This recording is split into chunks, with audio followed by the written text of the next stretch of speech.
Welcome to my podcast, everyone. Today, I'll be talking about the inspirational Langston Hughes. He was a big figure during the 1920s Harlem Renaissance, otherwise known as the New Negro Movement. He wrote poems, he wrote books, he wrote plays. Through them, he supported equality, condemned racism, and celebrated African American culture.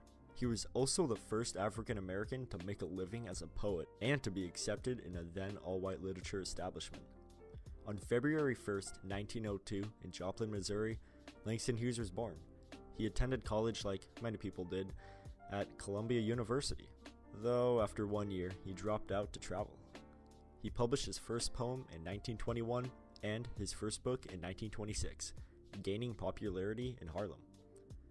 During the 1920s, his writings came as a relief to those who could just about read. His poetry was straightforward and often meant for the black community.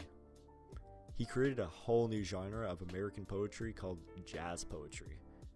Langston had also helped create the prominent magazine Fire, which was an African American literary magazine, and later published a second set of poetry called Fine Clothes to the Jew in 1927, which was denounced by some people for its title, though Hughes thought that it represented a big leap forward in his writing.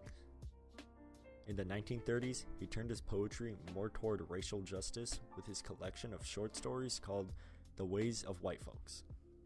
He became deeply involved in theater, which led him to found a couple theater companies in Harlem in 1937 and in Los Angeles in 1936.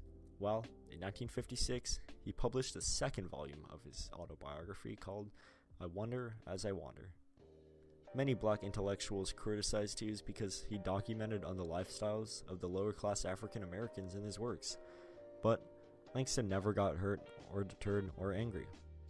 He talked about African American literature and culture in multiple works, including the anthologies The Poetry of the Negro in 1949 and A Pictorial History of the Negro in America in 1956. Langston was also largely known for his comic character Jesse B. Semple, who appeared in columns in the New York Post and the Chicago Defender.